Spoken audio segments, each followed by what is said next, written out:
General Preface to Book 1 on the Basics of Sword Alone, Chapter 1.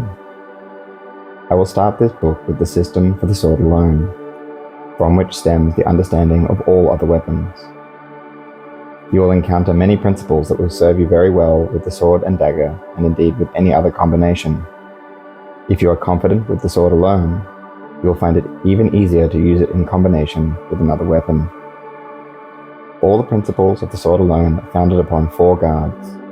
These 4 guards are the basis for all the postures and counter postures, and they form the foundation of the tempi and controtempi, cavazione, controcavazione, ricavazione, half cavazione, committing the sword, etc. In short, no defensive or offensive action can be effected outside of the 4 guards. As we will see, these guards are formed in several different ways. I have used pictures to illustrate the sheer variety of postures, of positions of the sword, feet and body that can be derived from them. In good time, I will explain all their properties and I will show the techniques that are most appropriate to each. I have structured my work so that it will be easier to understand when to use one or the other technique and how to best face the opponent when in guard. In truth, a knowledgeable swordsman is more free to choose his techniques, because no matter in what posture he finds himself, he will be able to maximize his effectiveness through his knowledge of measures, deboli, forti, openings, and defenses.